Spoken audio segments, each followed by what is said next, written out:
How is AI going to impact my job? White collar jobs are under threat, and they're under threat because we've spent a good 15, 20 years pushing everybody to learn digital skills and automate software. And of course, that just makes it even easier for an AI to come along and automate. People are losing clients because they're turning to AI instead of an artist, they're turning to an AI instead of an agency, they're turning to an AI instead of a copywriter, because it drives bottom line.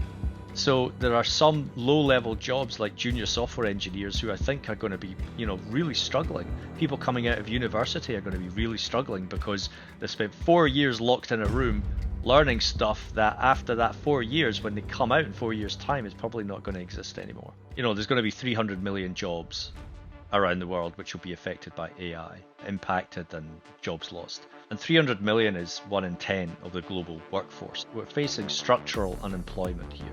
Hello and welcome to Polyweb. I'm your host, Sara Tortoli, and my guest today is Theo Priestley, a globally recognized futurist, TEDx speaker, and author of the book The Future Starts Now. With Theo, we explore the potential impact of emerging technologies, and in particular AI, on your daily life and on your job, what you can do about it, and the challenges that we face as a society moving forward. In this conversation, we do really cover a lot of ground, so I hope you will enjoy it as much as I did.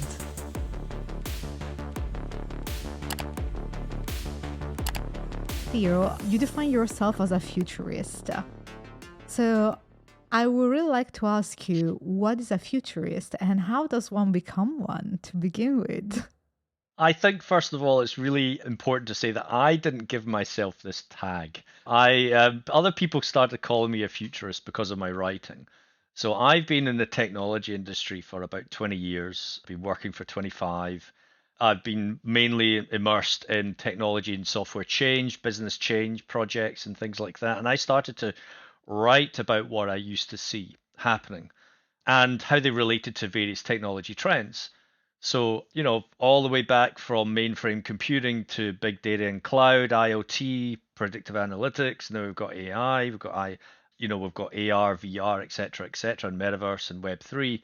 But all the while while I was doing all of these projects, I was kind of writing about these trends and what people were actually doing with them rather than what the analysts were saying were going to be done with them, and what people were, so what was happening in practice rather than what people were dreaming up as fantasy. And I would start to project where these trends would go in the next sort of 5, 10, 15 years or so. And so when I started writing and doing conferences, people would say, "Oh, you're like a futurist because you imagine what the future is going to be like using all these technologies." And I thought, okay, fair enough. I'll take that job title or that title, and it's kind of stuck. I mean, I don't have any formal foresight training because you can go to university for these things. I just fell into this profession, I guess, and I think because I look at it from a practical sense as well, I find that it's far more relatable rather than looking at it from the academic sense. All right. So, what is, in essence, that a futurist does?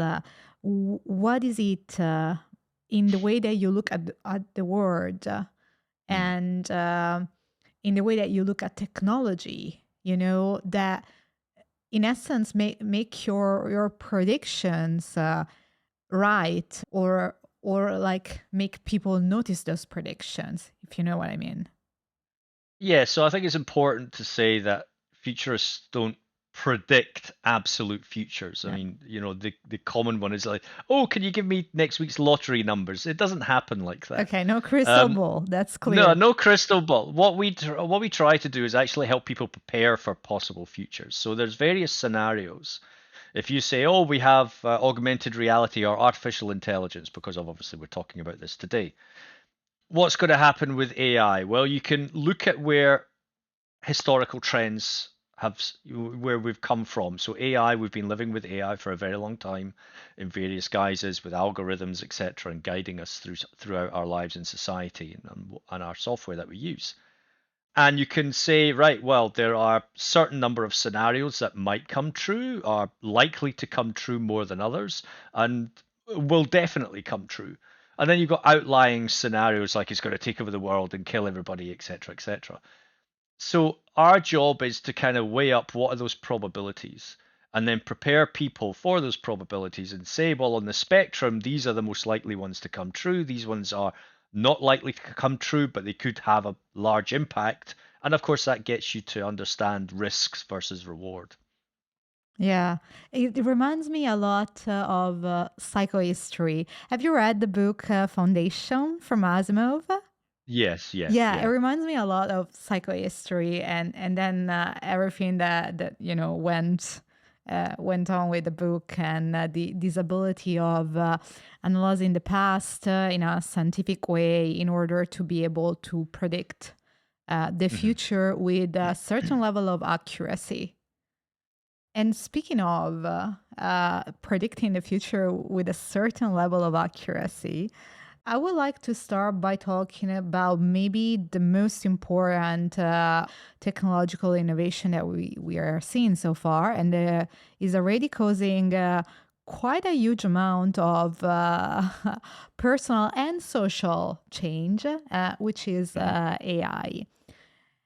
And in relation to I want to know, how should we think about AI as a technology, and why I have my theories, but why do you think AI is a significant and different innovation compared to other technological innovations that we've seen so far? So again, it's important to say that we've been living with various forms of AI for a long time. I mean, if anyone here is listening or watching is using Twitter, for example, there's an AI that basically feeds your Twitter feed algorithmically. It sorts out which ones it wants to show you. Your credit score for applying for bank loans and mortgages is driven by an algorithm that assesses you in various criteria about lending. So, we've lived with AI and algorithms and machine learning for a long time. Alexa, Siri, Google Assistant, etc. What we have now is significantly more advanced, and the difference now that we see between history, for example, the Industrial Revolution, the advent of the motor car, etc. It is a technology that, one, is extremely familiar to everybody because we live with it. It's been thread throughout science fiction books and movies, so we're all aware of the various utopian and dystopian impacts. So culturally, we've lived with it for a long time, and we're very aware of it. But AI is something that has literally hit everywhere all at once. It is literally with everybody. Everybody has access because it's free. There's lots of examples where it's free now. Stability AI, Midjourney, OpenAI, they all have free variants. So everybody can test it, play around with it, enjoy the benefits, get something out of it, and understand how it works. And we do not have a technology that's pretty much comparable to that, especially in the take up. Not even the mobile phone had an impact like that, essentially. So it's disruptive and it's an inflection point in society and in business where it has hit everything everywhere all at once, and therefore we're expecting to see widespread, social and technological change as a result, whereas the Industrial Revolution didn't have that. And of course, if you overlay robotics on top of that as well, because we're now getting to see a lot of investment in general purpose robotics to basically handle some manual tasks for us, and you add AI on top of that, then you have, almost an exponential disruptive force hitting society and the workplace. And again, that level of automation has not happened before. Yeah. Yeah, I had an aha moment the other day. I was, preparing for this interview to talk with you, and I was doing some research, listening to some podcast, And I listened to one where Harari, Yuval Noah Hmm. Harari, was a guest, and he said something that I was like, haha, that's true. He said that AI is different from any other technological innovation that we had so far, because for the first time, we are outsourcing decision making to something external, right? Even the most powerful technology that we ever invented, even like the atomic bomb, let's say, right? Humans have always retained the power to choose and make the Hmm. decision. Hmm. And instead, with AI, it feels like we are outsourcing these important component, of the way we operate, and has led us ultimately to be the probably, maybe it's not the only thing, but it probably led us to be the first and foremost species on the planet. And now, if we outsource this, the question is, who do we become? Yeah, so it's a much bigger question than that, because if you look at AI, where AI is today is it's very singular in what it can do. So um, it can ingest documentation and it can ingest pictures and spit other things out. And so in terms of levels of creativity, it's still very much human driven. I give the decision, I give the order, comes out with an answer, and that's fine. We still have the agency. In the next 10 years, that's going to be different because artificial general intelligence, I'm expecting to arise. And from that is an AI with the level of intellect the same as a human being, which means the same as what you've just described, which is, that level of agency is no longer ours. There is a sense of purpose within the AI that drives it to make decisions on its own. It's not going to sit there with a blinking prompt asking what to do next. It's going to be already thinking about what to do next and what's my daily task life, blah blah blah. What am I going to achieve today as an AI, etc. That's going to, it's going to sit there and it's going to think about what it wants to do. Whereas today we still instruct it, and that's quite mentally challenging for people to get around their heads around because, in a sense, there is, we tend to anthropomorphize. There's no sentience behind this. It's not conscious. It's still a machine. We will externally anthropomorphize this as some kind of living entity, and we're going to be conflicted, mentally and spiritually as to what it means for to be a human being if we have something that is almost taking away some of the meaning in our own lives. The artistry, the creativity, the musicians, so all the sociology, philosophy, all of the humanities kind of disciplines, I think are going to be potentially our strongest defense against this, because and we still want to retain that level of creativity in our thinking, on our mental capacity, and we don't want to outsource that, because that's what makes humans, and civilization its greatest strength. And I think it will begin to question the meaning of, well, what is a job? What is a task?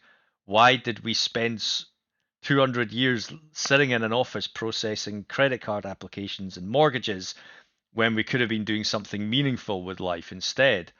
And frankly, if that kind of decision making comes along, with that kind of split in society that makes us think more about what is the value that we are doing at this moment in time versus over the next 10 years, if an AI can do that, then it should, in theory, free us to be more meaningful and drive civilization forward in a better direction. What we need to now do is actually corral the AI to actually do all the boring stuff and not give that away. Yeah. I mean, to a certain extent, even without going to AGI, right? That stands for artificial general intelligence. I think AI is already making decisions for us. Like, for example, TikTok, if you scroll, there is no Mm. human that is deciding what to show you in the feed, right? It's it's decided by an algorithm, right? So I already think that to a certain extent, algorithms are already making decisions for us and influencing our life. The question is how much bigger this is gonna get, right? How many more important decisions are we gonna outsource? And it's happening already bit by bit. And going back to your point, what should we retain? Like which skills, we don't want to outsource, etc. It feels so weird to me that actually what AI currently is very, very good at, it seems to be the creative stuff, right? Like the mid journey with this incredible ability to generate super beautiful image, right?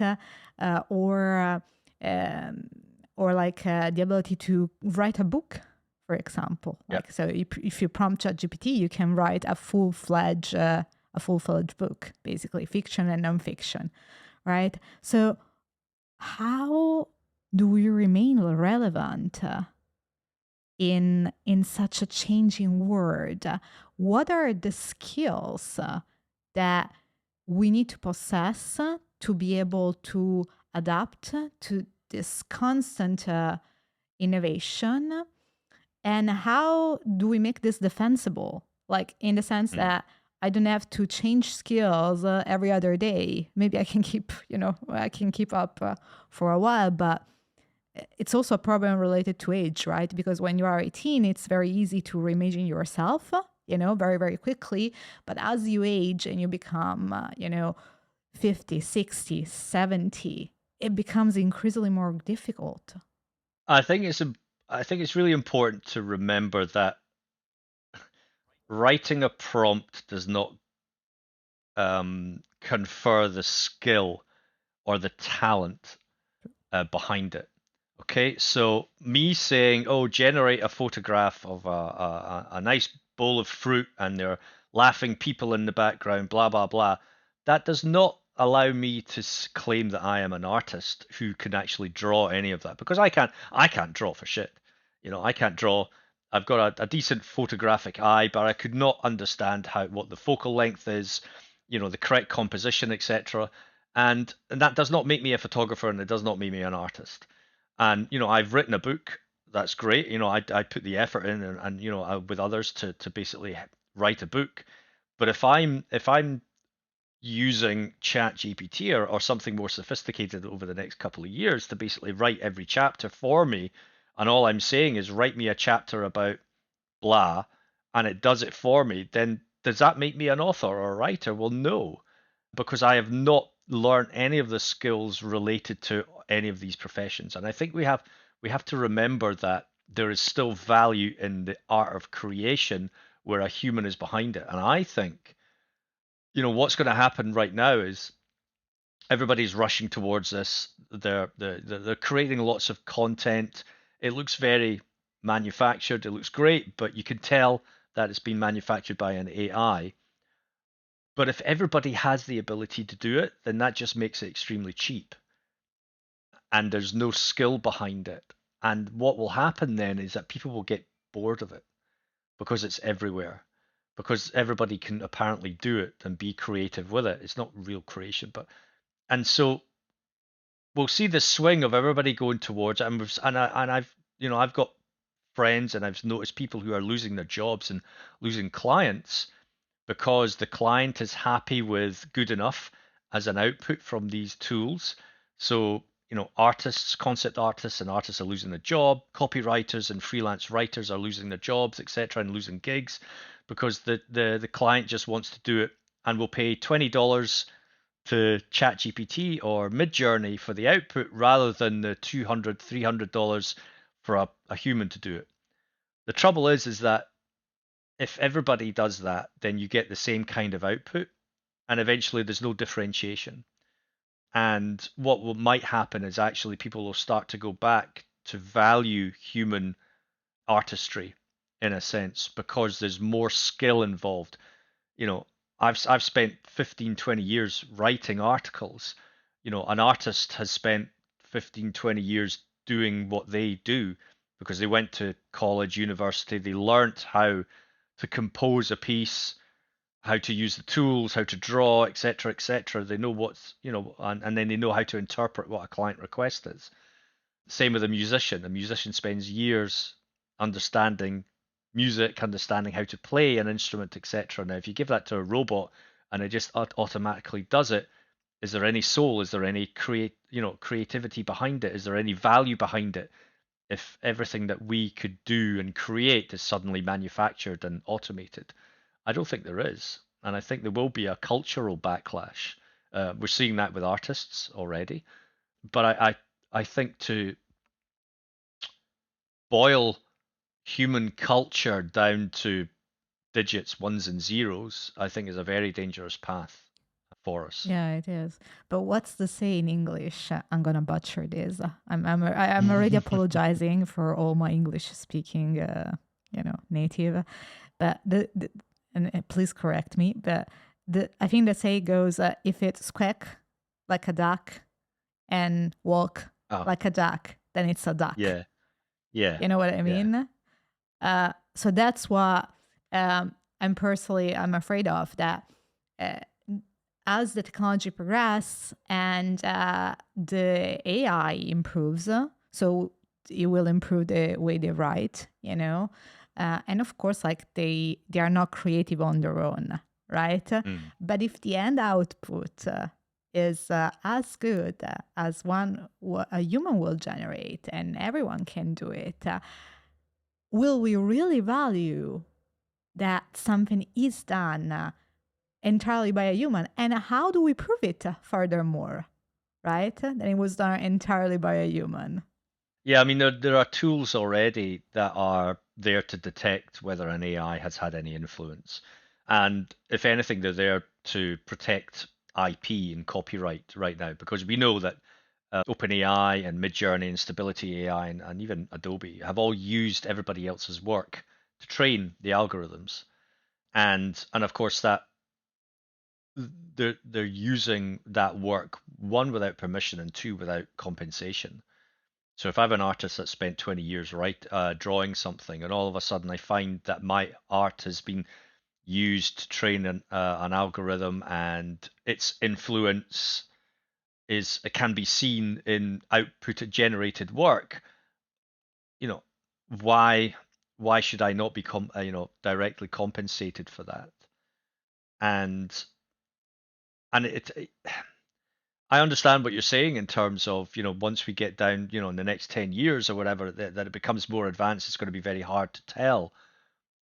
But I think on the flip side of that is, as that gets more advanced, so will the tools that protect the IP will show that this is a generated piece of work. But we need it, because otherwise, how do we know what to believe that's been generated on the web, or what's placed in front of us?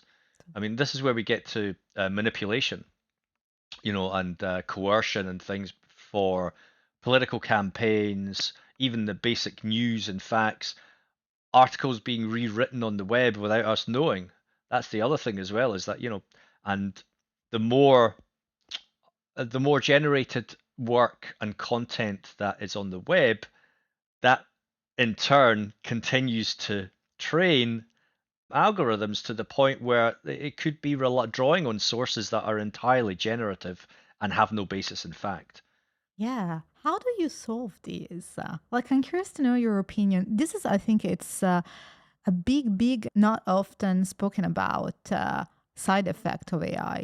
Like you can generate perfectly credible informations that are completely false, right? They have no basis in Yep. reality, because the machine is very, very good at making it sound like it's plausible. And you could rewrite history like this, basically.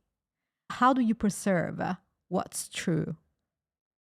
I mean, we've already seen where Google has used OpenAI output as its own input and inference and citing sources. There was a question, not a question, there was an example of a lawyer this week who was found out to basically use ChatGPT in front of a judge to basically cite particular sources and these cases, blah blah blah, my defenses, and cite this particular this court case, and none of them existed because it had, ChatGPT had made it up, and of course the judge got very angry. And again, there's two avenues here. There's one where you could actually say, right, well, like I said, we need stronger AI to basically combat and tell us what is truthful and what is not. Or we place the onus and financial responsibility and moral responsibility on these companies to basically fact check and prove everything that is spat out is actually factually correct. But the other thing as well is that it might actually force us humans to be more critical in terms of thinking. And that's something I think that we've lost a lot of over the past number of years, especially through social media, because we take everything at face value. We've been driven down a path of reading clickbait and then believing that it's true and then spreading it out on various other platforms with outrage and things like that. And if we're in a post-truth world where we can't trust anything that we see, hear, or read, then I would hope that would force us to be more critical of everything that we see, hear, and read. Yeah. Whether it does is another matter because humans are lazy. Aren't we? Yeah. Yeah. We'll get back again. We'll get back to critical thinking and skills, but I want to ask you about the impact of AI in the job market, because this is something very practical that I know that a lot of listeners care about. Right? How is AI gonna impact my job? What I'm doing, right? So how do you see AI is already changing different industries, right? And what other changes do you see coming in the short and medium term future? Yeah, sure. So I mean, there are various reports. Goldman Sachs is the one that's often cited, which says, there's going to be 300 million jobs around the world which will be affected by AI, impacted and jobs lost. And 300 million is 1 in 10 of the global workforce, and that's quite a lot. So we're facing structural unemployment here. Now, this will not happen overnight, and I think that's important to stress. But I think it's also equally important to stress that people are making decisions about these jobs already. So IBM have said, "Oh, we're going to look," I'm looking to. The IBM CEO has already said, I'm going to shed 8,000 jobs in the back office, and it will be as a result of AI. I expect to see AI improve the back office, and we won't need those jobs. Telecoms industry has already started. BT's announced 55,000 jobs lost over the next couple of years. Now, the majority of those are contractors who work to do implementations and installations, but there's a good 10 to 15,000 jobs in call centers who will be affected by this because they want to put AI in front of customer service. So white collar jobs are under threat. And they're under threat because we've spent a good 15, 20 years pushing everybody to learn digital skills and automate software. And of course, that just makes it even easier for an AI to come along and automate, because essentially they're watching us, how we use the software, they're watching us perform our particular tasks, and all we're doing is just filling in ticking boxes, completing fields, and that's just so easy for an AI to do. And that's just now. Imagine what's going to happen in the next 10 years when these things get more intelligent. And of course, like I said, business leaders are starting to make those decisions already. Especially marketing, for example. Like I said, people are losing clients because they're turning to AI instead of an artist. They're turning to an AI instead of an agency. They're turning to an AI instead of a copywriter, because it drives bottom line. It's a lot cheaper to use. The output's a lot faster, and like you said, is anyone going to tell the difference? Probably not. So who cares? I don't really care now.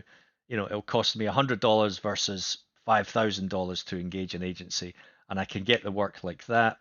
It's not good. I'm going to sleep at night. I don't care if the other people don't. because it's been driven from the top down. CEO says we need to save money, so I'm going to save money as much as I can.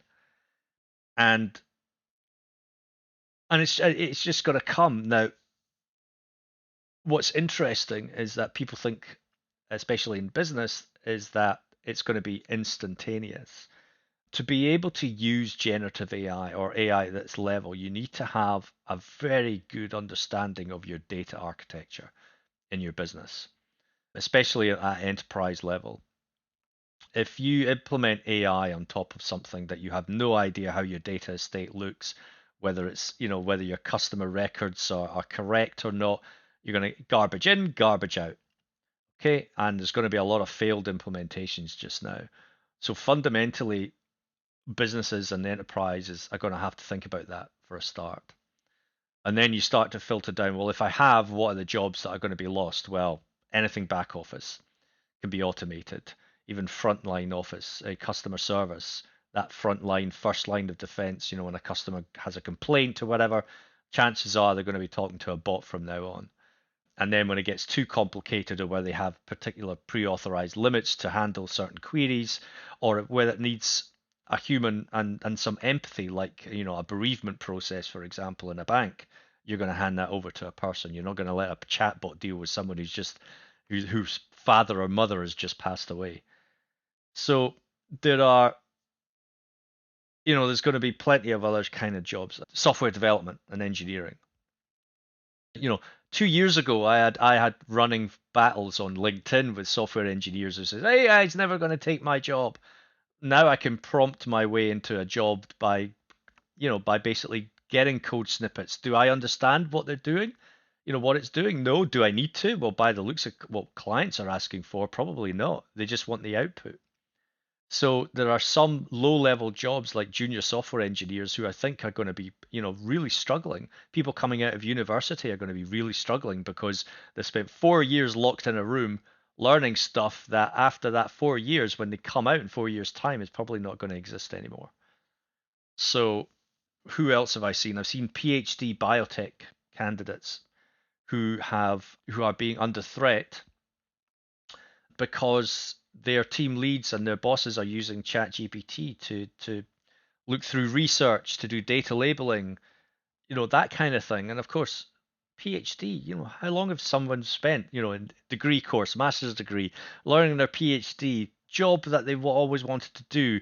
It's taken them 10, 12 years to train to do it. And now all of a sudden, someone is using ChatGPT to do all of the functions that they basically wanted to learn about the job. So that, to me, says, well, that's stripping away entry-level work straight away for a vast majority of people. And then you have middle management, for example, as well, who are on high salaries. What are they going to do? Are they going to be paid high salaries to babysit an AI? Well, no. So those middle management jobs, which don't really add a lot of value, are going to be exposed, and they're going to be, let go as well. So there's actually going to be sections of the enterprise that people don't realize are going to disappear, and it's going to be very hard to progress through their careers as a result of AI. And I can see that being hit between the eyes in the next 10 years. Wow. So, in contrast, what do you think instead are the most defensible professions and things that, I mean, if you were a student right now, right, and you just finished high school and now you have to choose, university, right? Which university do you go? What is going to be your profession? Or even, let's assume that you're out of university and you have like an entry job, one of those that you just mentioned, that can be potentially automated. What do you do? Where do you look? Again, I wish I had the answers to that. So I do believe that the humanities and a certain level of the humanities and arts and culture are defensible at this point in time. And again, for the same reasons that I cited earlier, which is people are going to value the empathic, connection between human created and curated work and thinking, rather than automating jobs which don't really add any value to society. So there's that. blue collar work as well, so trade professions. Robotics are starting to come up, but in terms of their impact, I still think blue collar work is going to have a significant drive because again, humans are creative, we're inventors, we're very physical in what we can do as well. We can manipulate our environment very well. So that means, building, trade skills are still always going to be needed. And again, it's that human level connection of our connection to not only ourselves but to the environment. I think are going to have far more value than, again, sitting in an office doing office type work. How much of society is driven on work that adds no value? And I think that's going to be an interesting, not conundrum, but an interesting thing that gets exposed as a result of AI. And that might drive differences in education as well. So again, like you say, people coming out, children coming out of school. I remember talking to a high school, and one of the criticisms of high school from the pupils was, why do I need to pick a profession when I'm 13 years old? Why do I have to pick subjects that are going to define what kind of career I'm going to take? And I'm 13. I've got no idea what I want to do when I grow up, but I'm being asked to pick, physics, chemistry, maths, think about what you want to be when you grow up. And it's just like, no, why can't I explore what life has to offer first and then think about academics afterwards? And that could be something positive as a result of AI, which is it completely changes our attitude to education. Yeah. Like, I'm always like thinking positively, I think, like about things. So I see the downside. It's not that I don't see the downside. And I think that the road to change is often quite traumatic, right? Mm, And can be also full of unpleasant things. But as you said, it's also an opportunity to reimaging society, maybe, mm, and the narratives that we spin around society, right? Like one question that comes to mind is, do we really need to work as humans? Do we really mm, have to work? Can we just like live life and pursue our passions and not work like a 9 to 5? Like, because we have designed society around the concept of mm. work, right? Yeah. I think it's very much the results of the Protestant ethics kind of taking center stage culture as a cultural model around the world, right? Because of the British supremacy first, yeah, right? And then the American. So, like the ethical Protestant, basically, you can, I think, if you want to be very simplistic, yeah, you can resume it in ora et labora, which means pray and work, right? That's Latin for pray and work. And so largely we have organized society around the concept that you have to be productive. You have to work because work is a way that you get closer to God. I Mm, think we lost the God in the equation part at one point. We dropped it out, throughout history, but we didn't lose the work side of the equation mm. yet. So, like, I don't know, but I think it's maybe a good moment to rethink about concepts such as, really, do we have to work? How else could we reimagine society? Yeah, I mean, so Sam Altman, who obviously runs OpenAI, said, AI could dismantle capitalism. And that's quite an interesting throwaway comment that he made because it very well could, like you say, to reimagine society, you have to go back to the base roots. What does it mean to have a society or civilization? Do we need the same kind of government that we have now? Do we need to have a capitalist mentality where everything is driven by acquisition of wealth and power and not for, to push humanity forward in different directions? Where would we, if you think about AI doing all of the crap and rubbish jobs, it's not going to mean that we just become a hedonistic society and we do whatever we want and we party all day and eat grapes like the Romans and the Greeks did. Because at the end of the day, the Romans were still extremely productive. They gave us lots of things in terms of irrigation, understanding plumbing and building. The Greeks did all the thinking. So it wasn't that we were all lazy and did nothing. We still did lots of things as humans. And if it allows us to become more inventive, to give equal opportunity to people who, whereas before didn't have the opportunity to think, didn't have the opportunity to be educated, the opportunity to thrive, to be creative, because they were told, well, you either have to be brainy to get an education, or you just go and work in McDonald's instead and just get a job, and that's how you contribute to society and you get paid tax and blah blah blah. I think AI, especially AGI, has the capacity for everybody on this planet to basically sit down and think, what does it mean for the planet as a whole? Why do we have national borders? Why do we have taxation? Why do we have governments who clearly don't serve the people anymore? They're not elected in the right way. We don't have true democracy. So has democracy failed? In which case, what needs to come along? What we mustn't do is basically replace you talk about God and work, and replace God with AI, so everybody's working because we need to achieve or touch AI instead, which means we become a technocratic society, and that's the last thing that we should do. We're halfway there already by giving all of our control and privacy and data and everything to all the big tech companies.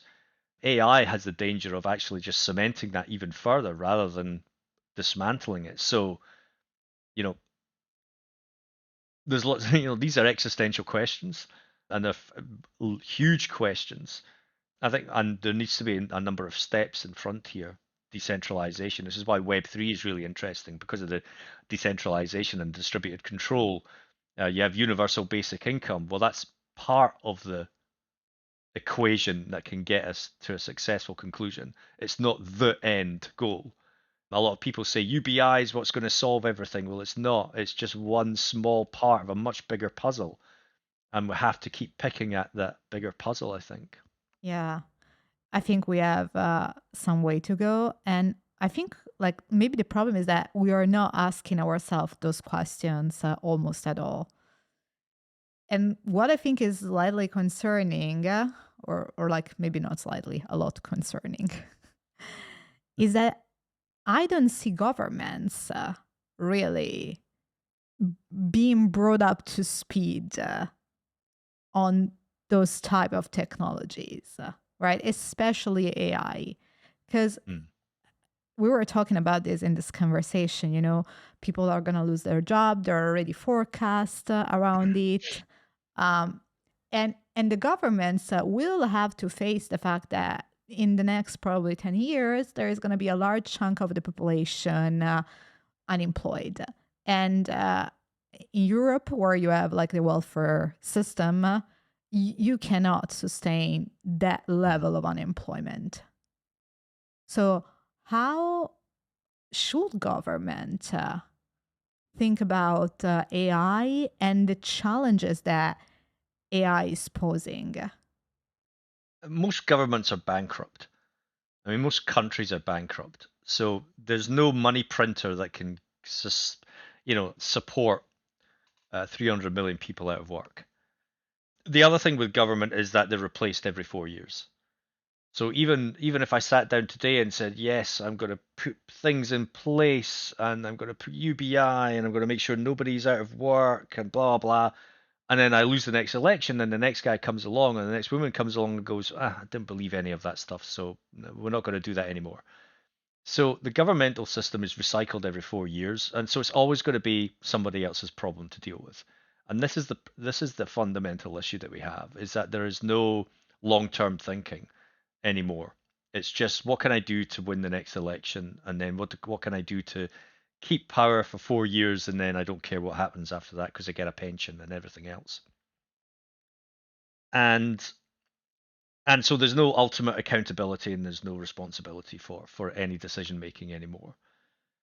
And it just disaffects every generation to the point where it's almost like we've given up hope of ever achieving anything. So and the other thing as well is that politically governments do not have the knowledge or the skills inside to understand what's happening outside. So if you look at all these leaders sitting down with all the heads of all these technology companies, who have they got to actually, none of those leaders actually understand, you know, 75, 80% of the words coming out of these people's mouths. And so they have to rely on advisors and think tanks, and academics who in turn probably don't understand, have been paid by and lobbied by a lot of these technology companies anyway. So they exist because of technology money and are so far removed from the people on the ground that this affects that they have no relatability to real life issues anymore. Litmus test that I always speak to people who talk about, yes, we must onboard lots of people, blah, blah, blah, to our new technology. I keep saying to them, stand in the middle of your local supermarket and just look at what people do, right? And you will see people worried about their own lives, that they don't care because they have no time to care. They're worried about, how do I pay for this shopping? How do I pay the bills? Oh, my child has been naughty at school. Oh, look what the Jenners have done. There's a new reality TV show I need to watch on Netflix.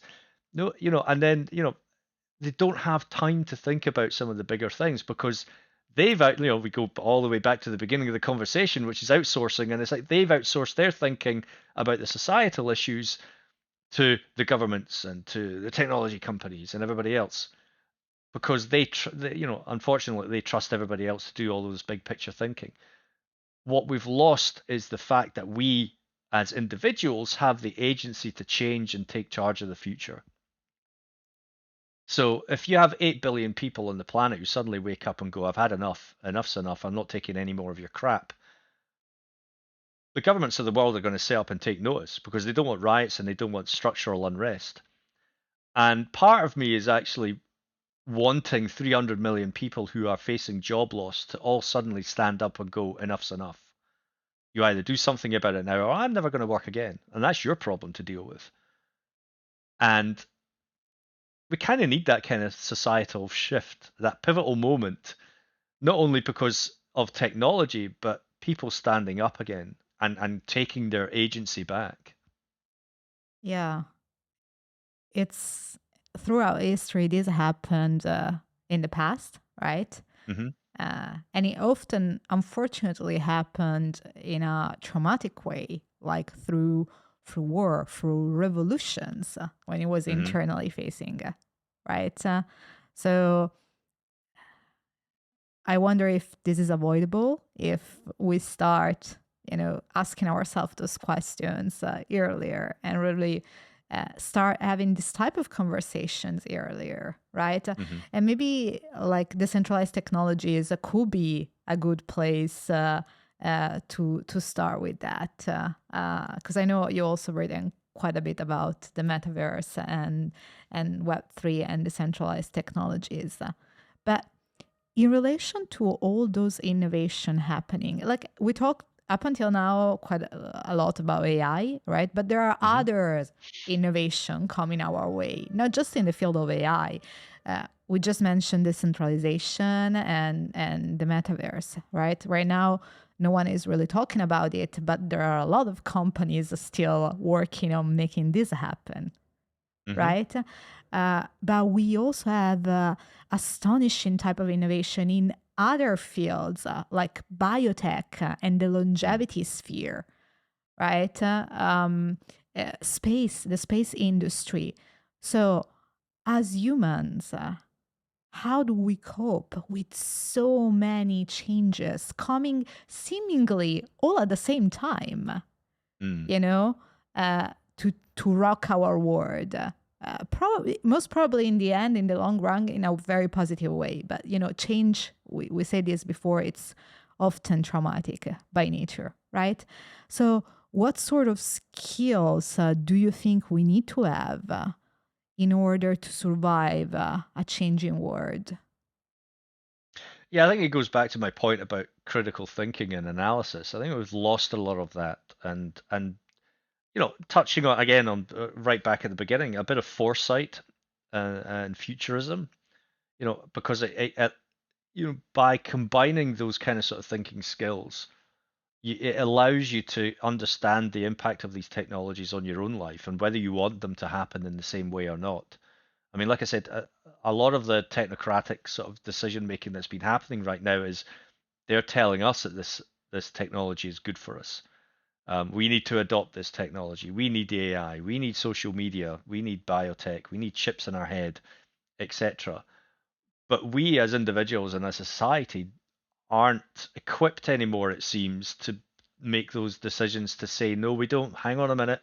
I don't want this particular future. I want this future here. And I think that critical skills, those critical thinking, critical analysis, futurism to decide which type of future I want designed for me and my family and my ancestors and everything else.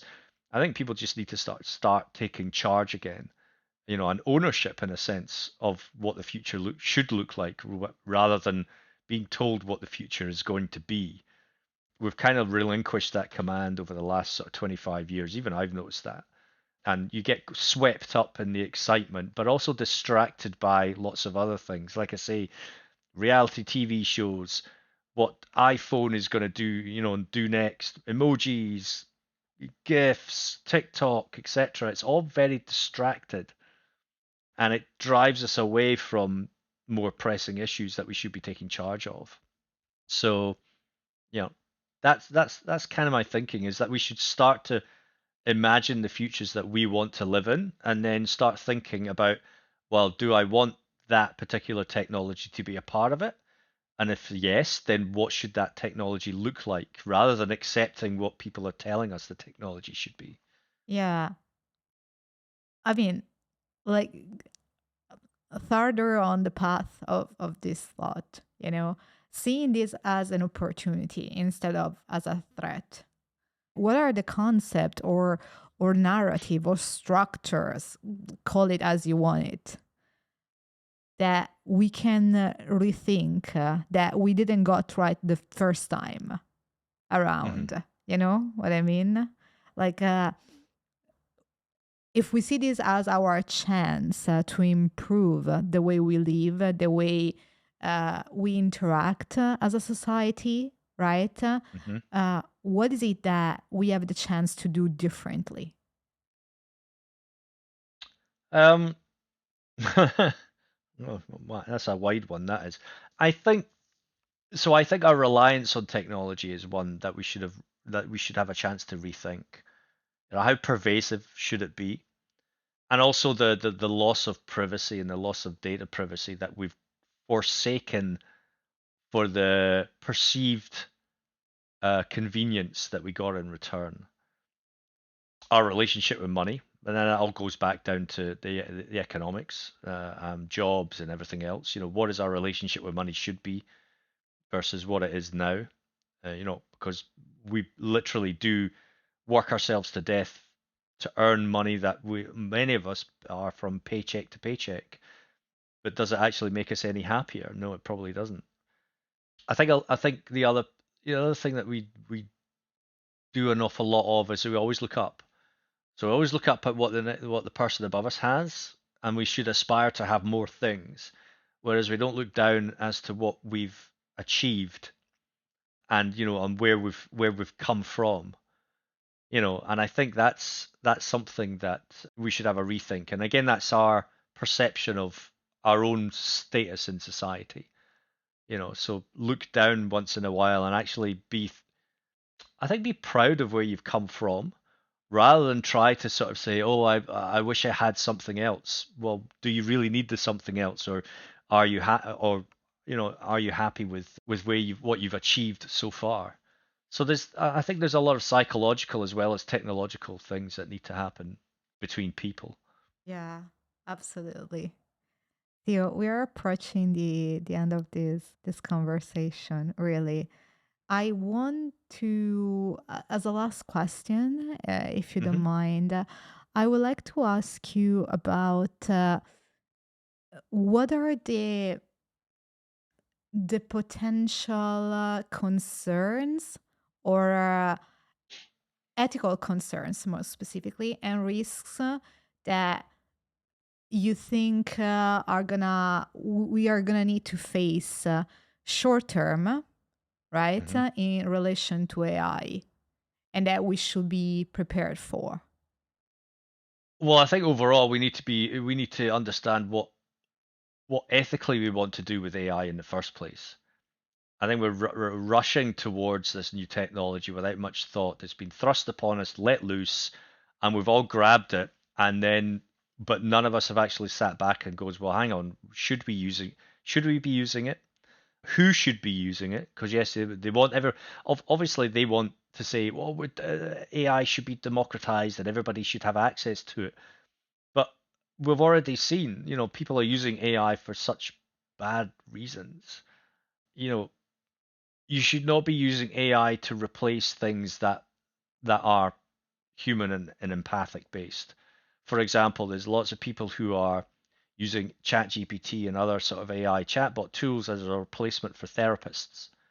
Now, that's not the correct use and ethical use and morally good use of AI because it does not understand you. It does not convey emotion. It does not understand emotion. It does not understand context, and it doesn't display empathy. Like you said before, it's very good at convincing you because it's eloquent. It uses the right type of words in the right way. I'm very sorry about your condition.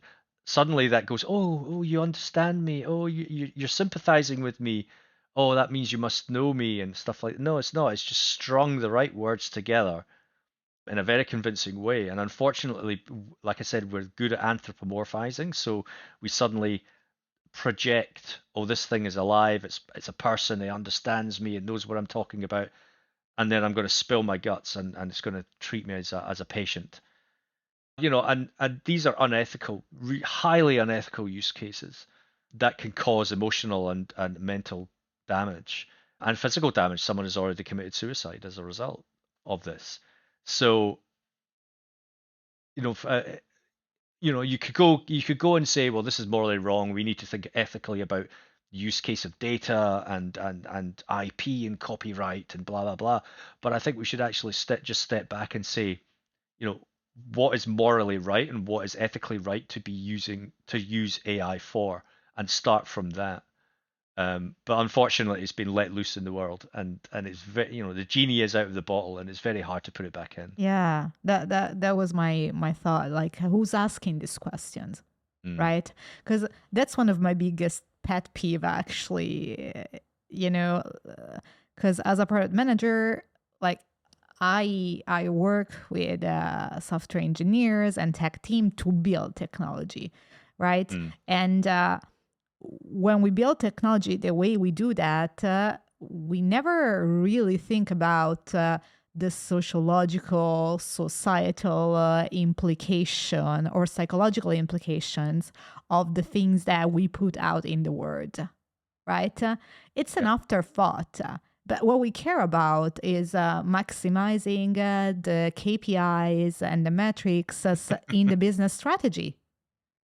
Yeah. That's what we do, like we look for problems, that our users feel, they experience, and then we combine these. Okay, what's the company strategy, right? Mm, And this is how we create solutions.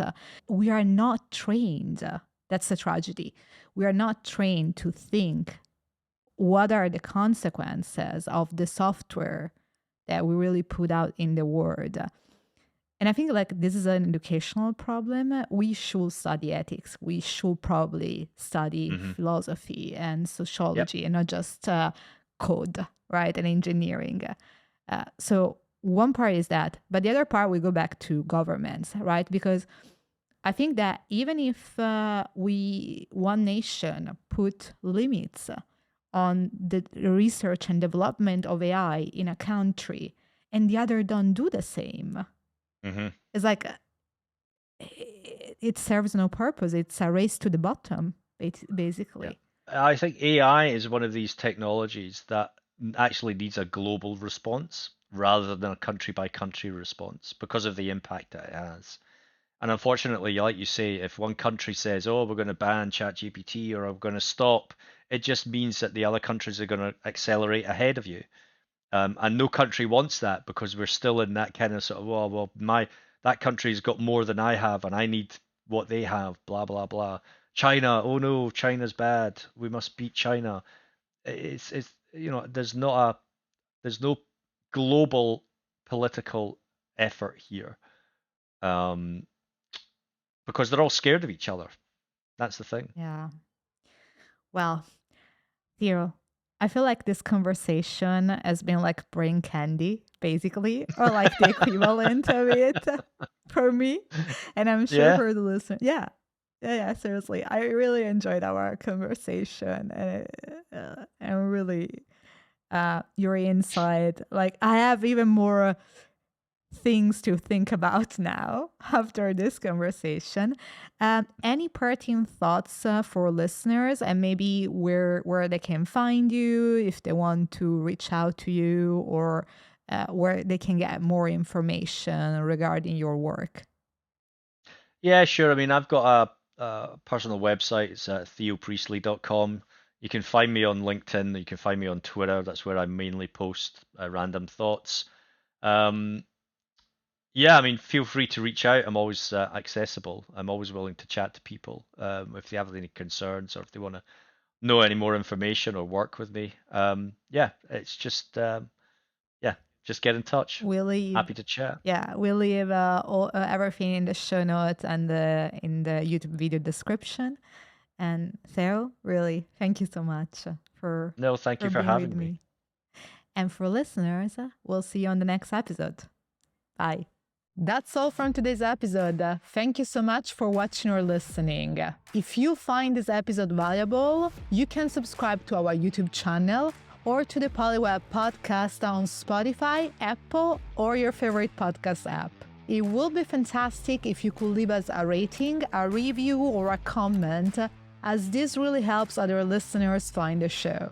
All the resources mentioned in this episode will be linked in the description and in the show notes. See you on the next episode. And if you cannot wait until next week, you can watch this episode right here that relates to some of the things that we talk about in this episode. Bye.